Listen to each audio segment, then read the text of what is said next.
Why do you think that most people fail? Is it a skill gap, a belief gap, or is it just distraction? I think it depends on how we define failure. So for the people who don't start, then it's probably a belief issue. Like they failed by never starting. And that's the vast majority of the people. They fail before they start the race. Of the people who do start the race, um, I think just for people sub $1 million, almost all, well, you know what? It's not. I won't even say that. It's at all levels. Distraction is a huge one. They start 6 businesses in the hopes that one of them will take off because they fundamentally don't understand how business works. Like you have very constrained resources in terms of time, money, effort, human capital, people. And you have to allocate all of those things to one business to just have a hope that it's going to work. So I think focus is a massive one. So that's kind of equal opposite of distraction. And then in terms of beliefs, the belief is the early days. Distraction kind of is pervasive. Sometimes it's just business model things, which I would just translate up to skill deficiencies. So once someone gets started, I think there's just 2 buckets. You've got procedural knowledge and declarative knowledge, which is basically the 2 types of knowledge that exist, which is knowing how to do something and knowing that something exists or that something's possible.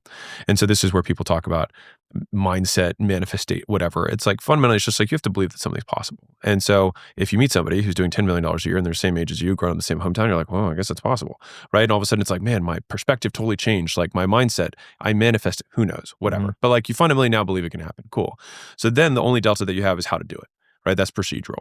So we could talk about private equity all day on here, and someone could listen to every private equity podcast in the world. You understand that people are doing it, but you don't understand how to do it. And you can understand all the steps, but until you go through it, you won't know how it works. And then once you do, then you can do it again. So what's some of the low-hanging fruit that people could start implementing today that'll make a big difference long-term? I think shrinking the time between when you make a decision and when you take action on the decision is probably one of the strongest correlates with like high producers. And I always talk about that. Was there like a specific moment that you kind of had that realization, and then ever since you made that decision, you're going to decrease that amount of time that like the business went exponential? So 2 things. So one is if you define a God being as omnipotent, then as they think things would exist.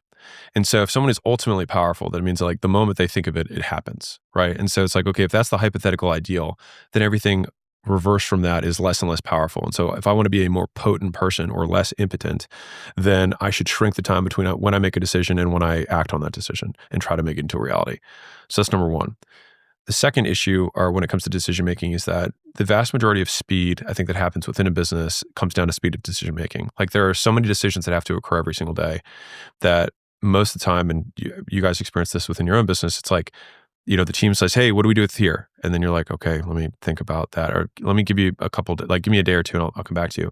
But one of the good frameworks that I have is just asking myself the question, will I get more information to make this decision? If the answer is no, then make the decision.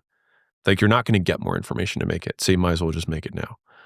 And so the interesting thing about that is like that speed though, a lot of times people take, let's say 7 days to make a decision or even a month to make a decision.